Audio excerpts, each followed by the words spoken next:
Hello everyone, this is your friend Sabiha. Welcome back to our channel stairs to excellence, जहां पर आपको BEd से related हर एक videos मिलेगी। आज का सेशन हमारा बहुत ही इंपॉर्टेंट होने वाला है गाइस, क्योंकि आज हम डिस्कस करेंगे MCQ practice set of contemporary India and education. जैसा कि आप सबको मालूम है, बीएड की एग्जाम्स बहुत ही करीब है और इस बार एग्जाम्स कुछ अलग ही फॉर्मेट में होने वाले हैं, मतलब एमसीक्यू फॉर्मेट में क्वेश्चंस देखने को मिलेंगे। ठीक है, अब बहुत सारे कॉलेजेस ने क्या किया है, मॉक टेस्ट कंडक्ट कर लिया है ताकि उनके स्टूडेंट्स को आइडिया लगे कि क्वेश्चंस कैसे फ्रेम होंगे। लेकिन अभी भी बहुत सारे कॉलेजेस हैं जिसने मॉक टेस्ट नहीं करवाया है, तो स्टूडेंट्स को आइडिया नहीं लग पाया कि क्वेश्चंस कैसे आएंगे। तो इसलिए हम आपके सामने एमसीक्यू प्रैक्टिस सेट लेकर आए हैं ताकि आपको आइडिया लगे कि क्वेश्चन कैसे आने वाले हैं और आपके सारे डाउट, सारे कंफ्यूजन क्लियर हो जाए। ठीक है, तो आपको क्या करना है, सेशन पसंद आता है तो एंड में लाइक कर देना, अगर चैनल पर न्यू हो तो सब्सक्राइब कर देना और अपने दोस्तों के साथ भी शेयर कर देना। तो बिना टाइम वेस्ट किए सेशन आज का स्टार्ट करते हैं। क्वेश्चन शुरू करने से पहले हम कुछ इंपॉर्टेंट कंसेप्ट को क्लियर करते हैं। तो सबसे पहला जो टर्म है वो है डाइवर्सिटी। डाइवर्सिटी हमने बचपन से पढ़ा है, सुना है। डाइवर्सिटी क्या होता है? The inclusion of different types of people such as people of different races और कल्चर्स इन अ ग्रुप और ऑर्गेनाइजेशन। मतलब इंडिया को क्या कहा जाता है? India is a country of diversity. ऐसा क्यों कहा जाता है? क्योंकि यहाँ पर जो है आपको डिफरेंट जो है रिलीजन देखने को मिलेंगे, जिनका कल्चर अलग है, जिनका लाइफस्टाइल अलग है, फूड हैबिट्स अलग है, लैंग्वेजेस अलग अलग बोलते हैं। तो यहाँ पर आपको बहुत सारे ऐसे लोग मिल जाएंगे जो रहते अलग है, बोलते अलग है। तो डिफरेंट टाइप्स ऑफ पीपल आपको इंडिया में देखने को मिलेंगे, इसीलिए कहा जाता है India is a land of diversity. Second जो है वो है स्ट्रैटिफिकेशन। अब स्ट्रैटिफिकेशन क्या होता है? The process by which individual or groups are ranked in more or less enduring hierarchy of status is known as stratification. अब स्ट्रैटिफिकेशन बेसिकली किसी को कैटेगराइज कर देना, किसी पर्सन को या किसी चीज को कैटेगराइज कर देना या रैंक कर देना, वो होता है स्ट्रैटिफिकेशन। फॉर एग्जाम्पल, एक लड़की है, वो अपने लिए ड्रेस लेने जाती है एक शॉप पे। अब शॉपकीपर ने क्या किया, उसे दो ड्रेस दिखाया। ठीक है, तो दोनों ड्रेस देखने के बाद उसने बेसिकली क्या किया, उसने एक ड्रेस को कहा कि ये लो क्वालिटी का है और दूसरे ड्रेस को कहा कि ये हाई क्वालिटी का है। तो उसने क्या किया, दोनों ड्रेसेस को कैटेगराइज कर दिया, दोनों को कैटेगरी में डाल दिया कि भाई ये लो क्वालिटी का है और ये हाई क्वालिटी का है। तो ये होता है स्ट्रैटिफिकेशन। मतलब जब हम सेम किसी पर्सन के साथ करते हैं और उसको रैंक देने लगते हैं तो वो होता है स्ट्रैटिफिकेशन। ठीक है, बात समझ में आ रही है? अब स्ट्रैटिफिकेशन बहुत सारे बेसिस पे होता है, मेंटल एबिलिटीज पे भी होता है, इकोनॉमिक स्टेटस पे भी होता है और फिजिकल अपीयरेंस पे भी होता है। तो ऐसी बहुत सारी चीज़ों पे लोग एक दूसरे को रैंक करते हैं और बांटते हैं। ठीक है, फिजिकल अपीयरेंस की अगर मैं बात करूं तो किस तरीके से होता है कि भाई ये गुड लुकिंग है, ये गुड लुकिंग नहीं है, ये हाइटेड है, ये हाइटेड नहीं है। तो इस तरीके से बांट देना, किसी को इन्फीरियर बताना, किसी को सुपीरियर बताना, ये होता है स्ट्रैटिफिकेशन। इकोनॉमिक स्टेटस की अगर मैं बात करूं तो ये रिच है, ये पुअर है, ये होता है स्ट्रैटिफिकेशन। मेंटल एबिलिटीज़ की अगर मैं बात करूं या इंटेलेक्चुअल एबिलिटीज़ की अगर मैं बात करूं तो किसी लर्नर को बोलना कि ये ब्राइट स्टूडेंट है और ये स्लो लर्नर है, तो ये क्या हुआ, स्ट्रैटिफिकेशन। मतलब हम क्या कर रहे हैं, कैटेगरी में बांट दे रहे हैं, डिवाइड कर दे रहे हैं। तो यही होता है स्ट्रैटिफिकेशन। ठीक है, नेक्स्ट है marginalisation. The process by which a group of individual is pushed to the margin of the society is called marginalization. तो जब किसी इंडिविजुअल के नीड्स और डिजायर को कंसिडर नहीं किया जाता है, जब उसको फुल्ली इग्नोर किया जाता है, तो उसको कहा जाता है मार्जिनलाइजेशन और ऐसे लोगों को कहा जाता है मार्जिनलाइज्ड पीपल। क्लियर? ठीक है, अब सबसे पहले अगर मैं बात करूं मार्जिनलाइजेशन में कौन आ जाता है, सबसे पहले आती है विमेन। विमेन को बहुत ज़्यादा जो है इग्नोर किया जाता है एजुकेशन में, पॉलिटिकली भी, कल्चरली भी। ठीक है, सेकंड अगर मैं बात करूं तो पीडब्ल्यूडी मतलब पर्सन विथ डिसेबिलिटीज़, क्योंकि वो डिपेंडेंट होते हैं अदर्स पे, इसलिए सोसाइटी उनको भी बहुत ज़्यादा इग्नोर करती है। फिर आ जाती है SC ST मतलब स्केड्यूल्ड कास्ट और स्केड्यूल्ड ट्राइब, तो इनको भी बहुत ज़्यादा प्रॉब्लम फेस करनी पड़ती है सोसाइटी में और ट्राइबल कम्युनिटी को जो है सोसाइटी एक्सेप्ट नहीं करती है। अब आप ही समझ लो, अगर आपके बाजू में ट्राइबल कम्युनिटी आके रहने लगे तो आप उनको क्या एक्सेप्ट कर पाओगे?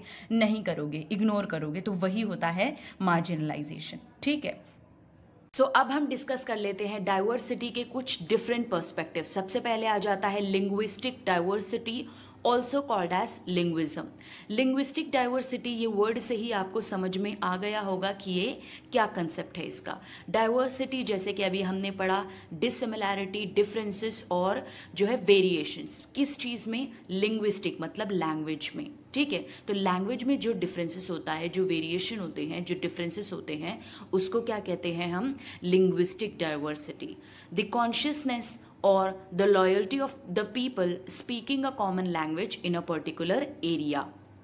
It means एक पर्टिकुलर एरिया में रहने वाले लोगों का एक कॉमन लैंग्वेज होता है जिससे वो कम्युनिकेट करते हैं। लैंग्वेज से हम अपने फीलिंग्स को, अपने इमोशंस को एक्सप्रेस करते हैं। तो अगर हम कुछ ऐसी जगह चले जाए जहाँ पर हमको उनकी लैंग्वेज नहीं आती या उनको हमारी लैंग्वेज नहीं आती, तो हम खुद को एक्सप्रेस कैसे करेंगे? ठीक है, तो इंडिया में ऐसे बहुत सारे स्टेट्स हैं, 29 कुछ स्टेट्स है और 7 यूटीज़ है, और हर एक जगह डिफरेंट लैंग्वेजेस बोली जाती हैं। अगर मैं बात करूँ बंगाल की तो वहाँ पे बंगाली बोली जाती है, अगर मैं बात करूँ गुजरात की तो वहाँ पे गुजराती बोली जाती है, और महाराष्ट्र में मराठी बोली जाती है। तो ऐसे बहुत सारे स्टेट्स हैं जहाँ पे डिफरेंट लैंग्वेजेस यूज़ करते हैं वहाँ के रहने वाले लोग। ठीक है, तो ये इंडिया क्या है? एक ऐसा देश है जहाँ पे आपको बहुत सारे लैंग्वेजेस बोलने वाले लोग आपको देखने को मिलेंगे।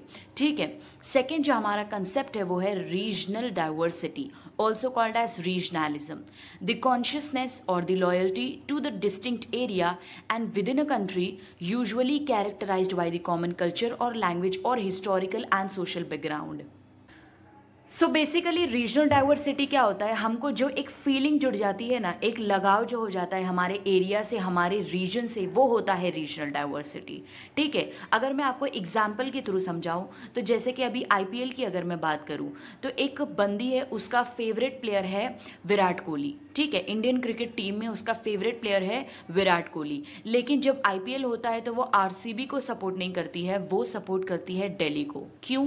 क्योंकि वो दिल्ली में रहती है। ठीक है, दिल्ली की वो रहने वाली है और इसीलिए वो जो है दिल्ली को सपोर्ट करती है। तो ये क्या है? रीजनल डाइवर्सिटी है, बिकॉज उसको अपने रीजन से, अपने एरिया से बहुत ज़्यादा लगाव है, प्यार है, इसीलिए वो दिल्ली को सपोर्ट करती है। तो बात समझ में आ रही है रीजनल डाइवर्सिटी कैसे देखने को मिलती है? अगर सपोज एक मुंबईकर है, अब उसका जो फेवरेट प्लेयर है वो एमएस धोनी है, तो वो सीएसके को सपोर्ट ना करते हुए वो किसको सपोर्ट करेगा? मुंबई इंडियंस को। तो ये होता है regional diversity. Clear? Next, it is the fact that there are significant differences in religious belief and practice. अब इंडिया एक ऐसी कंट्री है जहाँ पे आपको रिलीजन में भी डाइवर्सिटी देखने को मिलेगी। यहाँ पे आपको हिंदुज़म भी मिलेंगे, इस्लाम को फॉलो करने वाले लोग भी मिलेंगे, जैनिज़्म मिलेंगे, सिखिज़म मिलेंगे, बुद्धिज़्म मिलेंगे एंड मैनी मोर। ठीक है, तो बहुत सारे रिलीजन आपको इंडिया में देखने को मिलेंगे। सो ये है religious diversity. The hostility practiced by the people of one community against the people of other community is called as communalism. अब कम्युनलिज्म होता क्या है? जब किसी इंसान के अंदर, एक पर्सन के अंदर अपने रिलीजन को लेके इतना जो है लगाव, इतना प्यार आ जाता है कि उसको दूसरे का रिलीजन समझ में नहीं आता, उसको दूसरे की रिलीजन की रिस्पेक्ट और कदर नहीं रहती, तो वो होता है कम्युनलिज्म। वो अपने ही सिर्फ रिलीजन को सुपीरियर समझता है और बहुत ही इम्पॉर्टेंट और बेस्ट समझता है और दूसरे के रिलीजन को गलत समझता है, तो वो होता है कम्युनलिज्म। सो आई होप आपका बेसिक कंसेप्ट जो है वो क्लियर हुआ होगा। अब हम चलते हैं एमसीक्यूज की तरफ। सबसे पहला क्वेश्चन है, the concept of diversity includes dash, and options रहे ये: acceptance and respect, assistance and allowance, ignorance and dominance, ignorance and disrespect. Diversity concept में क्या चीज़ आएगी? ठीक है, डाइवर्सिटी क्या होता है? जहाँ पे हर तरीके के लोग आपको मिले, अलग अलग जो है कल्चर को, अलग अलग रिलीजन को फॉलो करने वाले लोग मिले। तो हमको क्या करना है? हमको हर एक रिलीजन को एक्सेप्ट करना है, उनकी रिस्पेक्ट करना है। तो यहाँ पे आपका आंसर रहेगा option A. Okay, second question is, which of the following is not one of the 3 elements of stratification employed by Max Weber? Max Weber ने कौन से 3 एलिमेंट्स दिए हैं, लेकिन एक एलिमेंट ये ऑप्शंस में से नहीं दिए हैं।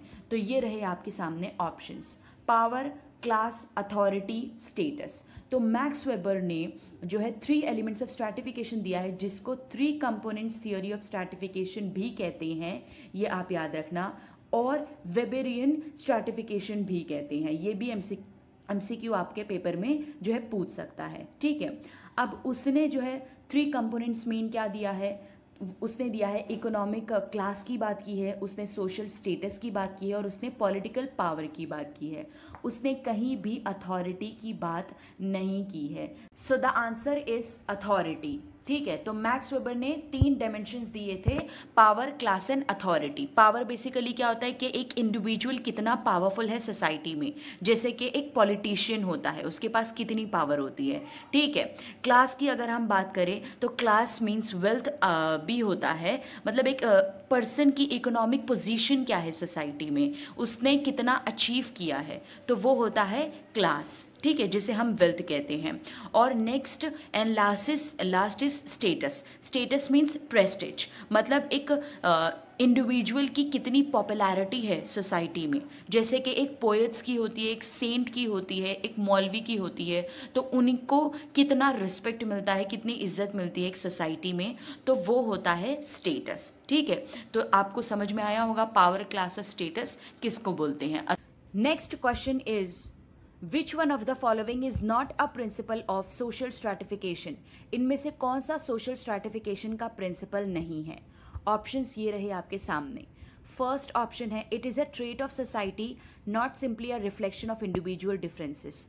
मतलब सोशल स्ट्रैटिफिकेशन क्या है, एक ट्रेट है, एक ट्रेंड है और एक हैबिट है लोगों में, ठीक है। मतलब लोगों को स्ट्रैटिफाई करना कि ये इन्फीरियर है, ये सुपीरियर है। Not simply a reflection of individual differences, सिर्फ इंडिविजुअल डिफरेंसेस को नहीं दर्शाता है सोशल स्ट्रैटिफिकेशन, बल्कि ये एक लोगों में, सोसाइटी में चला आ रहा ट्रेंड है ये, ठीक है, एक हैबिट बन गई है लोगों की। Second option is it carries over from generation to generation, मतलब जनरेशन टू जनरेशन ये चला आ रहा है, ठीक है।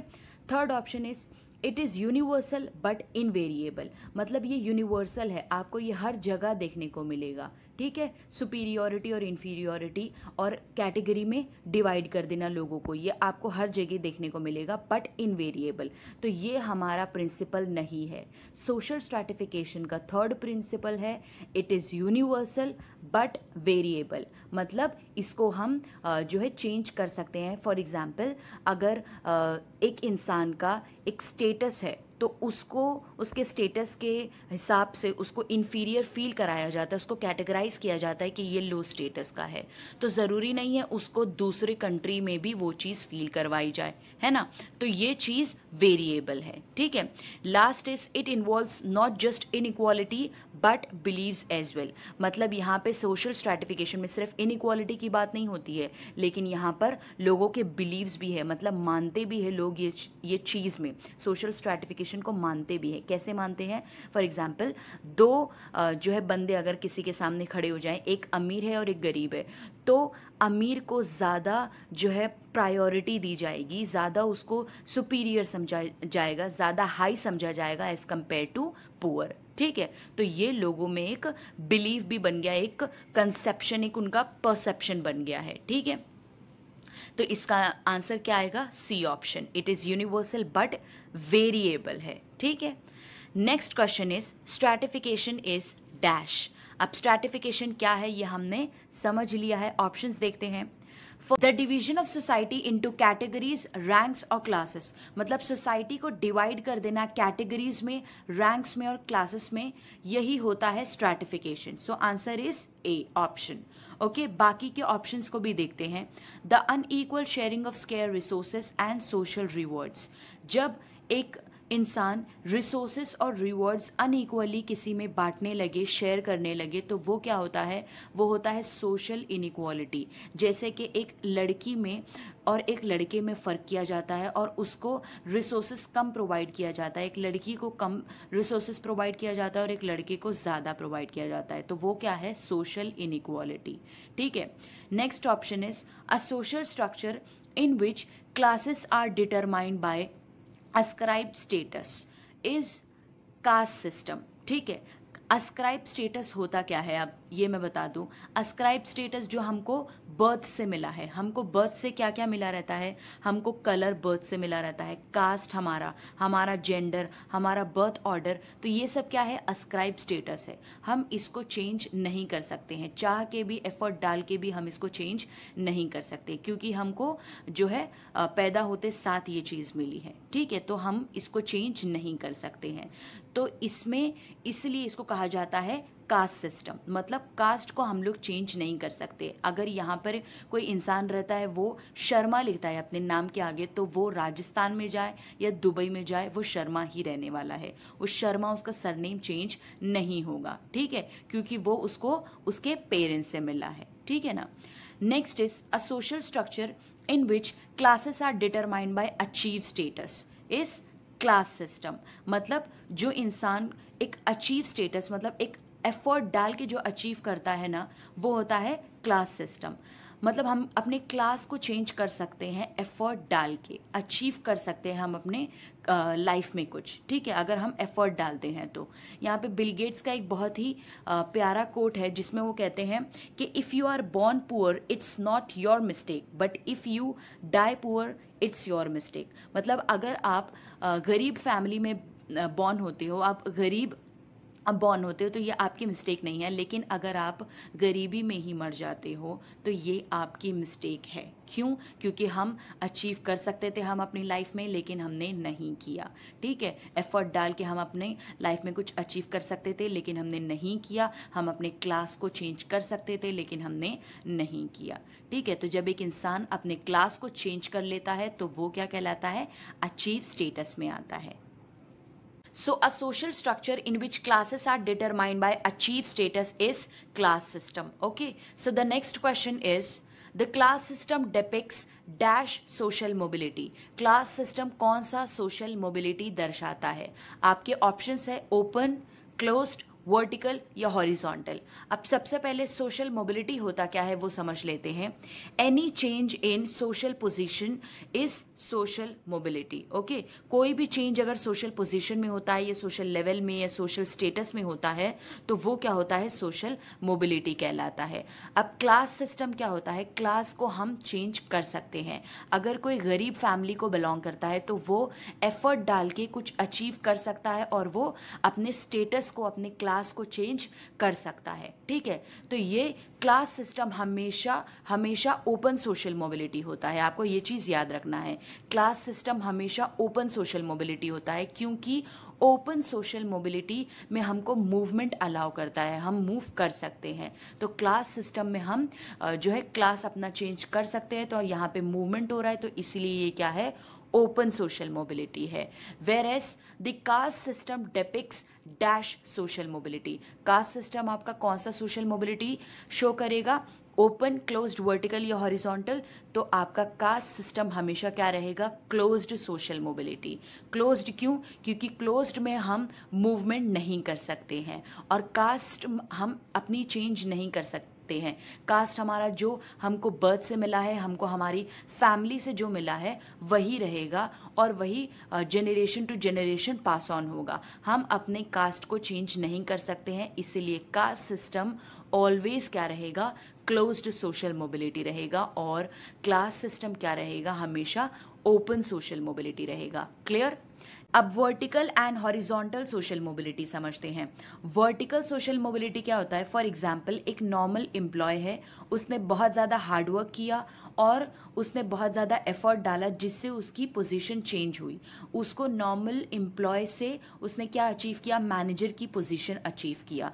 तो ये क्या है, vertically upward social mobility, because वो नीचे से ऊपर की तरफ जा रहा है, वो एम्प्लॉय से मैनेजर की पोजीशन गेन किया, ठीक है। तो ये क्या है, वर्टिकली अपवर्ड सोशल मोबिलिटी है। लेकिन वहीं पे अगर एक प्रिंसिपल है, ठीक है, एक स्कूल में वो प्रिंसिपल है, लेकिन दूसरे स्कूल में जब वो अपॉइंट होती है तो एज अ टीचर होती है, तो यहाँ पर उसकी पोजीशन गिर गई, डाउन हो गई। तो ये क्या है, vertically downward social mobility.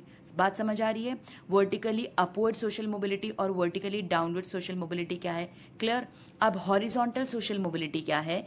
If a bank manager is transfer from one branch to another then it is horizontal social mobility, because bank manager है वो एक ब्रांच से दूसरे ब्रांच में ट्रांसफ़र हो रहा है, ठीक है, उसका पोजीशन चेंज हो रहा है लेकिन उसका सोशल स्टेटस चेंज नहीं हो रहा है, उसकी सैलरी चेंज नहीं हो रही है, उसकी सैलरी उतनी है जितनी पहले थी, ठीक है। तो ये क्या है? हॉरिजॉन्टल सोशल मोबिलिटी है। तो क्लियर हुआ what is horizontal, what is vertical, what is open and closed social mobility.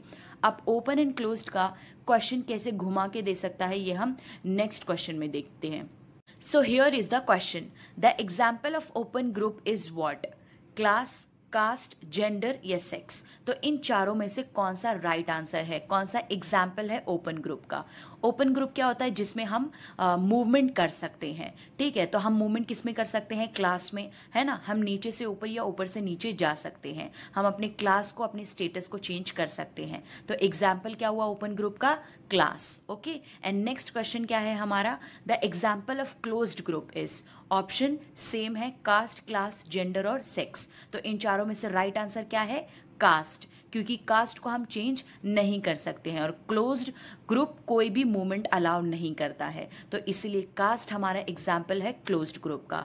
अब जेंडर और सेक्स की बात करें तो जेंडर जो है वो एक सोशली कंस्ट्रक्टेड टर्म है, मतलब सोसाइटी ने इसको कंस्ट्रक्ट किया है।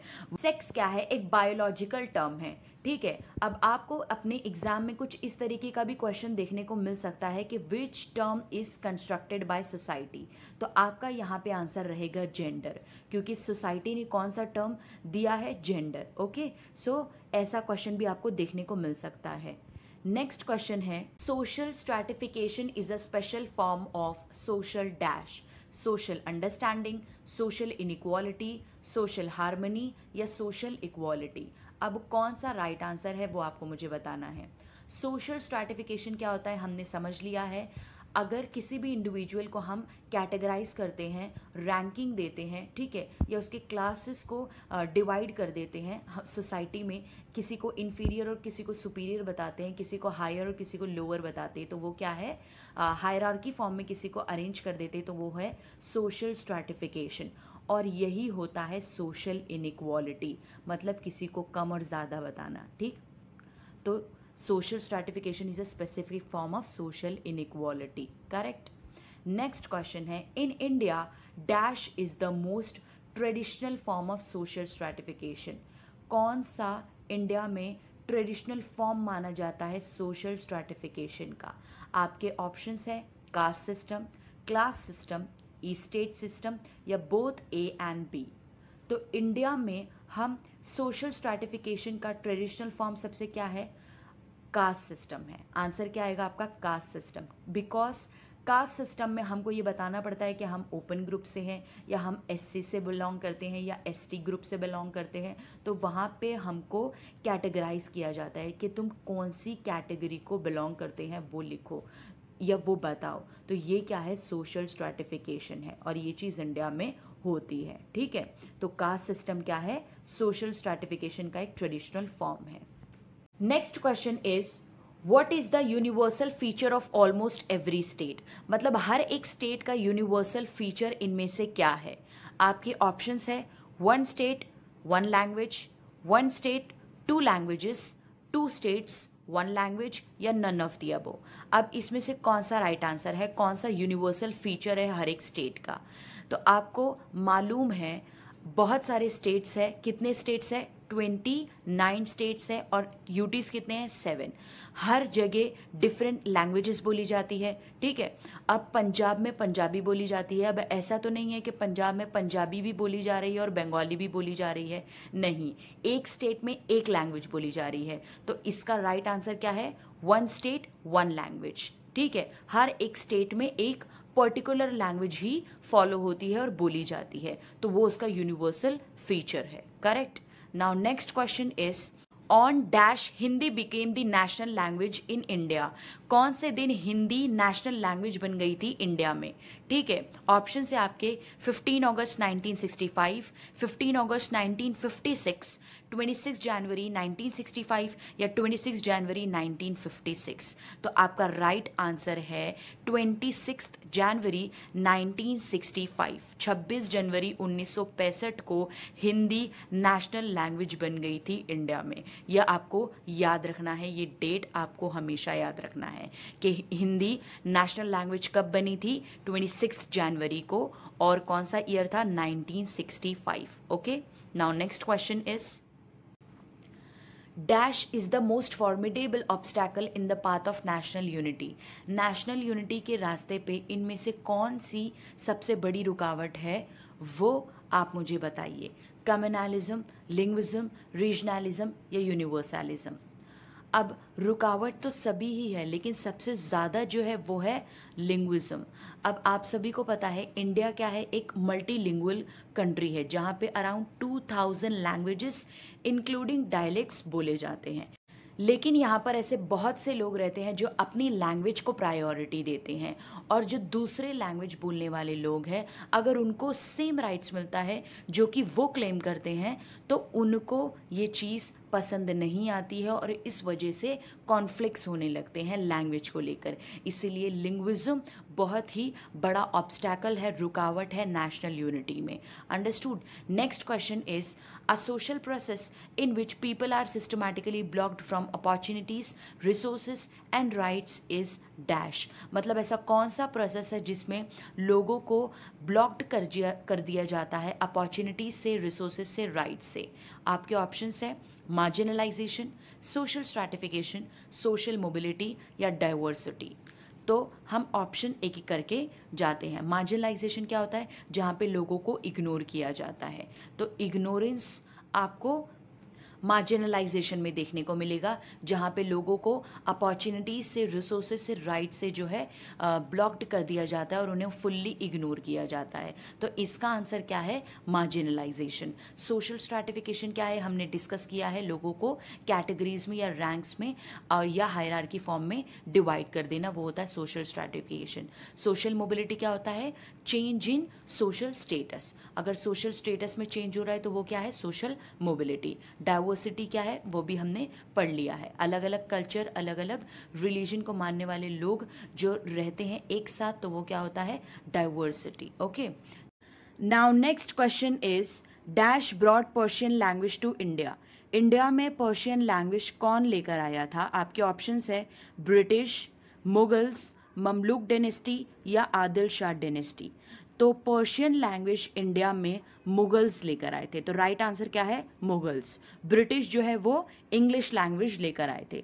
Mamluk dynasty and Adil Shah dynasty की जो ऑफिशियल लैंग्वेज थी वो पर्शियन ही थी, लेकिन पर्शियन लैंग्वेज इंडिया में लाने वाला कौन था? मुगल्स थे। Okay, now next question is foreign countries that invaded India in past gave birth to linguism. Which cause is this? मतलब बहुत सारे फॉरेन कंट्रीज़ ने इंडिया पर कब्जा किया और जो है अपना राज चलाया, हुकूमत की यहाँ पर। तो यहाँ पर क्या हुआ? उसकी वजह से लिंग्विज्म का बर्थ हुआ। ठीक है, लिंग्विज्म को जन्म मिला। तो ये कौन सा कॉज है? आपके ऑप्शंस हैं historical cause, political cause, geographical cause या साइकोलॉजिकल कॉज। तो अब ये कौन सा एग्जाम्पल है, किस किस्म का कॉज है ये?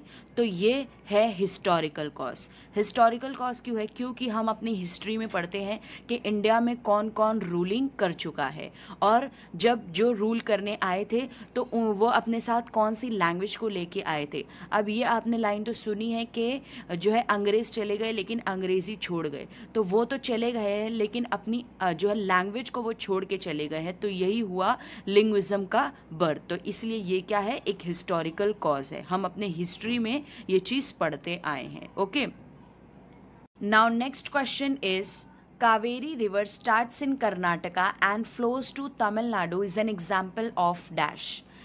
एक नदी है जिसका नाम कावेरी है जो शुरू होती है कर्नाटका से और तमिलनाडु की तरफ बहती हुई चली जाती है। ये एग्जाम्पल कौन सी डाइवर्सिटी का है? ऑप्शंस है regional diversity, religious diversity, linguistic diversity या नन ऑफ द अबव। अब सबसे पहले हम ये मैटर को डिस्कस कर लेते हैं जो कि दोनों स्टेट्स के बीच में है, कर्नाटक और तमिलनाडु के बीच में है।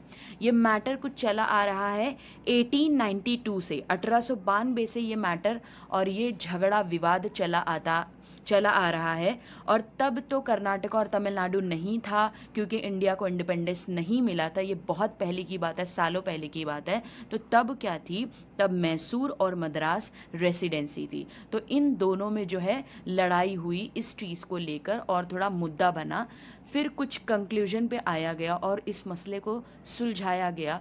तो जब इंडिया को इंडिपेंडेंस मिला उसके बाद जब ये दोनों स्टेट्स फॉर्म हुए, अगेन ये मसला खड़ा हुआ कावेरी रिवर को लेकर। अब होता क्या था, कर्नाटका के जो लोग रहते थे तो वो कहते थे कि हमारे रीजन में, हमारे एरिया में जितना हिस्सा है, जितना पानी है, हमारी मर्जी होगी, हम उसको उतना दें, ठीक है। तो यही मसला बन जाता था और यही लड़ाई बन जाती थी जिस पे बहुत दंगे हो चुके हैं दोनों स्टेट्स में। कर्नाटका के लोग तमिलनाडु पे हमला करते थे और तमिलनाडु के लोग कर्नाटका पे इसी चीज़ को लेकर हमला करते थे। अब पानी को लेकर लड़ाइयाँ तो नहीं होनी चाहिए, लेकिन फिर भी बड़े बड़े स्टेट्स में ऐसा होता रहता है और हमें ऐसा देखने को मिलेगा, ठीक है। तो ये किस डाइवर्सिटी का एग्जाम्पल हुआ, ये रीजनल डाइवर्सिटी का एग्जाम्पल है। तो right answer is regional diversity, because Kaveri river क्या मतलब दोनों रीजन को बिलोंग करती है, कर्नाटका को भी और तमिलनाडु को भी, ठीक है ना। तो ये रीजनल डाइवर्सिटी का एग्जाम्पल है। नेक्स्ट क्वेश्चन पे चलते हैं। द आउटकम ऑफ कम्युनलिज्म में बी डैश, मतलब कम्युनलिज्म का आउटकम कैसा हो सकता है, positive, negative, both positive and negative, या नीदर पॉजिटिव नॉर नेगेटिव। अब कम्युनलिज्म होता क्या है, एक इंडिविजुअल को अपने रिलीजन से जो फीलिंग होती है, जो अटैचमेंट होती है, वो होता है कम्युनलिज्म, ओके। अब इसका आउटकम दोनों ही हो सकता है, पॉजिटिव भी हो सकता है, नेगेटिव भी हो सकता है। So answer is C. अब पॉजिटिव और नेगेटिव कैसे होगा ये हम बात कर लेते हैं थोड़ा। पॉजिटिव इस सेंस में कि अगर एक इंडिविजुअल को अपने रिलीजन से बहुत ज़्यादा लगाव है या अटैचमेंट है, ओके, जो हर किसी को रहती है, तो अगर पॉजिटिव सेंस की हम बात करें तो वो अपनी ही कम्युनिटी के लिए अगर चाहता है उसको आगे बढ़ाना, तो एजुकेशन में वो सपोर्ट कर सकता है, स्कॉलरशिप अपने कम्युनिटी को प्रोवाइड करवा सकता है। जैसे कि गुज्जू कम्युनिटी है तो वो अपने लोगों को आगे बढ़वाने के लिए एजुकेशन में गुजराती को सपोर्ट कर सकती है, मुस्लिम्स है तो मुस्लिम सपोर्ट कर सकते हैं। तो ऐसे अदर रिलीजन में अगर कोई अपने रिलीजन को बहुत ज़्यादा प्यार करता है और आगे बढ़ाना चाहता है तो वो स्कॉलरशिप के तरीके से या और भी कई तरीका है सपोर्ट कर सकते हैं अपने रिलीजन को, ठीक है। तो ये पॉजिटिव आउटकम हुआ।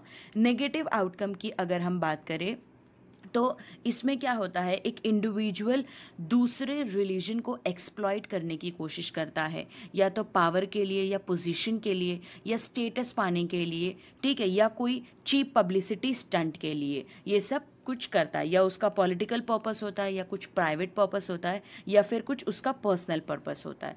तो ये हुआ नेगेटिव आउटकम। तो इसका कम्युनलिज्म का पॉजिटिव आउटकम भी होता है और नेगेटिव आउटकम भी होता है। Understood, clear. अब चलते हैं नेक्स्ट क्वेश्चन पे। Dash says India present a spectacle of museum of tongue. अब ऐसा किसने कहा है कि इंडिया क्या है, म्यूजियम ऑफ टंग को प्रेजेंट करता है। ये सारे ही सोशियोलॉजिस्ट के नाम हैं, MN श्रीनिवास, AR देसाई, नीरज देसाई या सुजाता पाटिल। तो India present a spectacle of museum of tongue ये कहा है, ये चीज़ कही है AR देसाई ने, और इनका पूरा नाम है अक्षय रमन लाल देसाई। ये सोशियोलॉजिस्ट है और इन्होंने कहा है कि इंडिया क्या है, इंडिया एक ऐसा देश है जहाँ पे हर ज़ुबान बोलने वाले लोग रहते हैं, जहाँ पे आपको बहुत सारी ज़ुबान जो है बोलने वाले लोग मिलेंगे। ये एक म्यूज़ियम है, म्यूज़ियम ऑफ टंग्स है, ओके। सो AR देसाई ने ये चीज़ कही है। Next question is The word communalism comes from the word dash. Communalism कौन से वर्ड से आया है ये आपको बताना है। आपके ऑप्शन है कम्युनिकेशन, कम्युनिटी, कमिटी, कमीशन। तो इन चारों वर्ड में से कौन से वर्ड से कम्युनलिज्म आया है? तो right option is community. Community से आया है कम्युनलिज्म। कम्युनिटी मतलब एक इंडिविजुअल को जो अटैचमेंट होती है अपनी कम्युनिटी से, जहाँ से वो बिलोंग करता है, वो होता है कम्युनलिज्म। क्लियर। चलते हैं हम नेक्स्ट क्वेश्चन पे। According to 2011 census -% of India practice Islam. 2011 census के अकॉर्डिंगली कितने % लोग इंडिया में इस्लाम को प्रैक्टिस करते हैं, फॉलो करते हैं? ऑप्शंस है 79.8%, 14.2, 2.3% या 0.7%। आपका आंसर है 14.2%। 14.2% लोग इंडिया में जो है इस्लाम रिलीजन को फॉलो करते हैं। अदर ऑप्शंस की मैं बात करूँ तो 79.8% फॉलो करते हैं हिंदुइज्म को, 2.3% क्रिश्चियनिटी को, 0.7% बुद्धिज़्म है, 1.7% सिखिज़्म है और 0.4% फॉलो करते हैं जैनिज़्म को। ओके, सो आपको कोई भी परसेंटेज पूछ सकता है एग्जाम में कि कौन से रिलीजन कितने % इंडिया में है अकॉर्डिंग टू 2011 सेंसस। तो आपको हर एक रिलीजन याद रखना है कि कितना % है। नेक्स्ट क्वेश्चन पे आते हैं। Which one of the following is not an example of communalism? कौन सा एग्जाम्पल कम्युनलिज्म का नहीं है? सो ऑप्शंस है anti Sikh riot 1984, Babri Masjid demolition in Ayodhya 1992, Muzaffarnagar violence 2013, river water disputes. सो इनमें से कौन सा एक एग्जाम्पल कम्युनलिज्म का नहीं है? सो अगर मैं बात करूं एंटी सिख रॉयट की तो ये हुआ था 1984 में और ये बहुत ही ज़्यादा हॉरिफिक इंसिडेंट था पूरे इंडियन हिस्ट्री में। आपको डेट याद रखनी है, आपको ईयर याद रखना है। 1984 में हुआ था। एमसीक्यूज में आपको आ सकता है, ईयर दे सकता है आपको और पूछ सकता है कि कब हुआ था ये। तो 1984 में हुआ था। इसको सिख मैसेकर भी बोला जाता है, 1984 सिख मैसेकर। ओके, यहाँ पर सिख कम्युनिटी को बहुत ज़्यादा टारगेट किया गया था। इसमें इंदिरा गांधी का असैसिनेशन भी इंक्लूड हो जाता है। हम डीप में नहीं जाएंगे वरना हमारा सेशन बहुत ज़्यादा लंबा हो जाएगा। बाबरी मस्जिद डिमोलिशन इन अयोध्या 1992, ये भी कम्युनलिज्म का एग्जाम्पल है क्योंकि इसमें हिंदू और मुस्लिम कम्युनिटी के बीच में लड़ाइयाँ हुई थी मस्जिद और मंदिर को लेकर। तो ये भी किसका एग्जाम्पल हुआ? कम्युनलिज्म का। Next, Muzaffarnagar violence 2013। Muzaffarnagar violence में भी जो मुजफ्फरनगर डिस्ट्रिक्ट है वो उत्तर प्रदेश में है और यहाँ पर जाट और मुस्लिम कम्युनिटी के बीच में जो है कॉन्फ्लिक्ट्स हुए थे। तो ये कब हुआ था? 2013 में। ये भी कम्युनलिज्म का एग्जाम्पल है। रिवर वाटर डिस्प्यूट्स की अगर मैं बात करूँ तो ये रीजनलिज्म का एग्जाम्पल है बिकॉज यहाँ पर रिवर को लेके लड़ाइयाँ होती हैं, नदी को लेकर जो है पानी को लेकर लड़ाइयाँ होती है क्योंकि वो कोई ये कहता है कि हमारे रीजन में आता है तो हम जितना पानी चाहें उतना दे। तो उस चीज़ को लेकर डिस्प्यूट जब होता है, रीजन को लेके जो डिस्प्यूट होता है वो होता है एग्जाम्पल रीजनलिज्म का। तो यहाँ पर जो एग्जाम्पल है, यहाँ पे जो आंसर है वो है हमारा रिवर वाटर डिस्प्यूट। तो रिवर वाटर डिस्प्यूट किसका एग्जाम्पल है? रीजनलिज्म का, कम्युनलिज्म का नहीं है। Okay. The government sometimes provide financial assistance for the progress of some languages, but people speaking other languages object to this. Which cause is this? मतलब government financially support करती है कुछ languages बोलने वाले लोगों को, एक ग्रुप ऑफ पीपल को या एक कम्युनिटी को सपोर्ट करती है जो एक पर्टिकुलर लैंग्वेज बोलते हैं और वहीं पर दूसरे लैंग्वेजेस बोलने वाले कम्युनिटी को या लोगों को अवॉइड करती है और उनको फाइनेंशियली सपोर्ट नहीं करती है। तो ये कौन सा कॉज है? आपके ऑप्शंस है political cause, economic cause, geographical cause या साइकोलॉजिकल कॉज। अब पॉलिटिकल कॉज क्या होता है? पॉलिटिकल कॉज आपको मालूम होगा जब भी पॉलिटिशियन को वोट्स चाहिए होता है तो वो वोटर्स से वो लैंग्वेज में बात करता है जो वोटर्स को समझ में आए और जो वोटर्स बोलते हैं। ठीक है, क्यों? क्योंकि ताकि वो अपने वोटर्स का वोट पा सके, प्यार पा सके और पावर पा सके। तो इसीलिए वो वही लैंग्वेज बोलते हैं जो उनके वोटर्स उनसे एक्सपेक्ट करते हैं। इकोनॉमिक कॉज की अगर हम बात करें तो इकोनॉमिक कॉज में गवर्नमेंट जो है फाइनेंशियली या इकोनॉमिकली सपोर्ट करती है ऐसे लोगों को जो एक पर्टिकुलर लैंग्वेज बोलते हैं और उनको बढ़ावा देती है। ठीक है, उनको आगे करती है, लेकिन वहीं पे दूसरे लैंग्वेज बोलने वाले लोगों को जो है इग्नोर करती है। तो ये होता है economic cause. So answer is economic cause. Okay, geographical cause को भी समझते हैं। ज्योग्राफिकल कॉज क्या होता है? फॉर एग्जाम्पल एक माउंटेन पे रहने वाले बंदे की लैंग्वेज अलग होगी और वहीं पे एक सी कोस्ट पे रहने वाले बंदे की लैंग्वेज अलग होगी। ठीक है, तो अगर हम इनको बोले कि तुम एक दूसरे की लैंग्वेज को बोलो या हम उन पे फोर्स करेंगे तो वो चीज़ वो नहीं कर सकेंगे, वो नहीं बोल पाएंगे।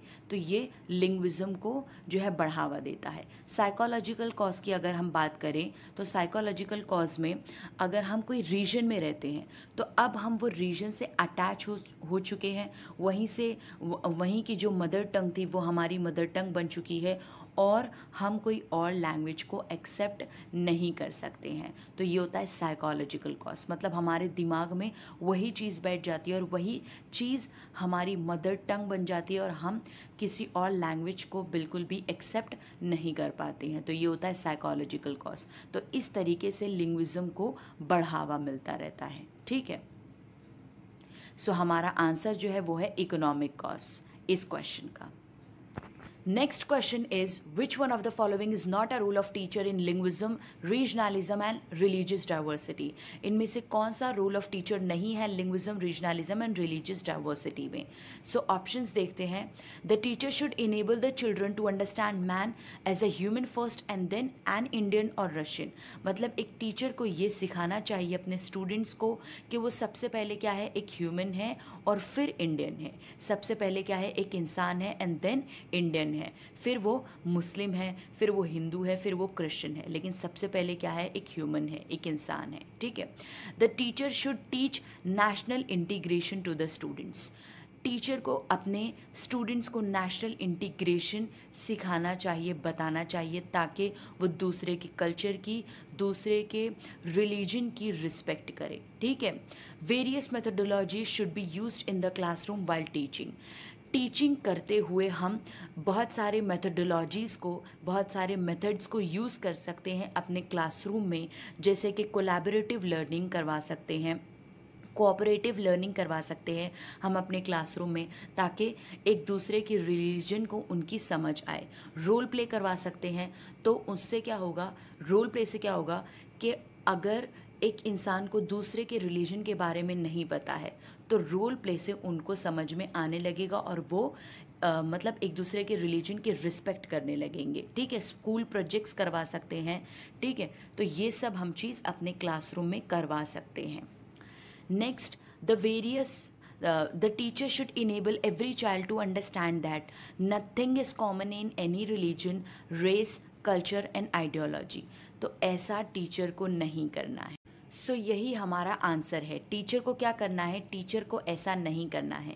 The teacher should enable every child to understand that all is good and common in religion, race, culture and ideology.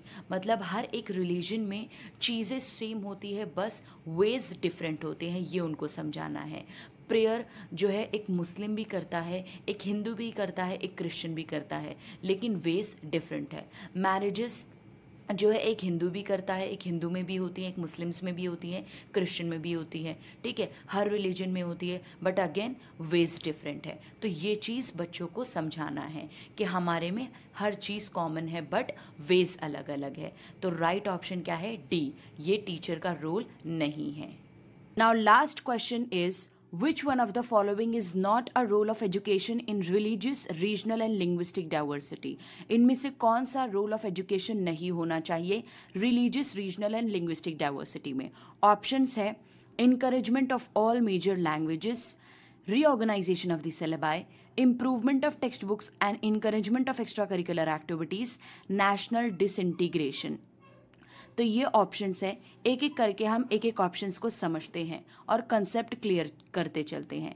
Encouragement of all major language, मतलब जहाँ पर जो स्टेट में जो लैंग्वेज बोली जाती है, उनकी जो रीजनल लैंग्वेज है, उनको सपोर्ट करते रहना है और साथ ही साथ जो है हिंदी को भी वहाँ पे इनकरेज करना है। उनकी लैंग्वेज को, उनकी रीजनल लैंग्वेज और मदर टंग को इग्नोर नहीं करना है। गुजरात में अगर गुजराती बोली जाती है तो गुजराती लैंग्वेज को इग्नोर नहीं करना है, उसको लेकर चलना है, क्योंकि वो उनकी मदर टंग है, रीजनल लैंग्वेज है, और उसके साथ ही हिंदी को भी इनकरेज करते रहना है। Reorganisation of the syllabus, syllabus को ऑर्गेनाइज करते रहना है ताकि स्टूडेंट्स में नेशनल यूनिटी पैदा हो। ठीक है, उनको other parts of the country की इंफॉर्मेशन दी जाए सो दैट वो हर एक कम्युनिटी की रिस्पेक्ट करे, हर एक लोगों की रिस्पेक्ट करे, भले से वो कोई और रीजन से क्यों ना बिलोंग करते हों। Next, improvement of text book and encouragement of extra curricular activities. Text book को इम्प्रूव करना बहुत ज़्यादा ज़रूरी है। हिस्ट्री टेक्स्ट बुक में बायसनेस बिल्कुल भी नहीं होना चाहिए, ठीक है। इनकरेज करना है हमें एक्स्ट्रा करिकुलर एक्टिविटीज़ को। एक्स्ट्रा करिकुलर एक्टिविटीज़ से हम अपने स्टूडेंट्स को डेमोक्रेसी बता सकते हैं, क्या होता है, इक्वालिटी समझा सकते हैं। तो बहुत सारी चीज़ हम उनके अंदर जो है पैदा कर सकते हैं, डेवलप कर सकते हैं एक्स्ट्रा करिकुलर एक्टिविटीज़ से। And last is national disintegration. तो ये चीज़ रोल ऑफ एजुकेशन नहीं होना चाहिए। रोल ऑफ एजुकेशन होना चाहिए नेशनल इंटीग्रेशन। मतलब हम सबसे पहले एक ह्यूमन है, फिर इंडियन है। हमको एक दूसरे के रिलीजन की रिस्पेक्ट करनी है, एक दूसरे के कम्युनिटी की रिस्पेक्ट करनी है। तो ये चीज़ सिखाना बहुत ही ज़्यादा ज़रूरी है हमको। तो ये होना चाहिए रोल ऑफ एजुकेशन। और रोल ऑफ एजुकेशन इनमें से कौन सा नहीं होना चाहिए, नेशनल डिसइंटीग्रेशन। सो आपका ऑप्शन है डी। सो ये थे कुछ इंपॉर्टेंट एमसीक्यू क्वेश्चन जो आपको एग्जाम में देखने को मिल सकते हैं। अब हम बात कर लेते हैं कुछ इंपॉर्टेंट ईयर्स की जो आपको याद रखना है। Bombay state split into Maharashtra and Gujarat in dash. Bombay residency ये दो स्टेट में डिवाइड हो गई थी, महाराष्ट्र और गुजरात। कौन से ईयर में, 1960 में। Okay. Next, the Punjab state was split into Punjab and Haryana in dash. Punjab एक स्टेट था, वो स्प्लिट हो गया, डिवाइड हो गया पंजाब और हरियाणा में। कौन से ईयर में, 1966 में। ये मोस्टली ऐसा क्यों होता था, लैंग्वेज डाइवर्सिटी की वजह से। मतलब वो चाहते थे कि उनके लैंग्वेज बोलने वाले लोगों का जो है रीजन अलग हो, तो इसलिए अलग अलग स्टेट फॉर्म हो गया इस बेसिस पे, ठीक है। In dash the state of Nagaland was formed in 1963। तो 1963 में नागालैंड फॉर्म हुआ था। In dash Manipura, Meghalaya and Tripura were formed. कौन से ईयर में ये तीनों स्टेट फॉर्म हुए थे, तो 1972 में हुआ था। Okay. In dash Arunachal Pradesh and Mizoram were formed. So 1987 में ये दोनों स्टेट्स फॉर्म हुए थे। In dash Himachal Pradesh was formed. कौन से ईयर में हिमाचल प्रदेश फॉर्म हुआ था, तो 1971 में। सो ये कुछ इंपॉर्टेंट ईयर्स है जो आपको याद रखना है। एमसीक्यू में आपको ये भी क्वेश्चन आ सकता है। ओके। सो यहाँ पर होता है हमारा सेशन ख़त्म। आई होप आपको आज का सेशन गाइस अच्छा लगा, और अगर ये सेशन आपके लिए हेल्पफुल रही हो तो आप वीडियो को लाइक ज़रूर कर दीजिए। चैनल पे अगर न्यू हो तो सब्सक्राइब कर देना और दोस्तों के साथ शेयर ज़रूर करना। और हाँ, नोटिफिकेशन बेल आइकन को हिट ज़रूर कर देना ताकि आने वाली आगे की सारी वीडियोस की इन्फॉर्मेशन आपको मिलती रहे। So thanks for watching guys.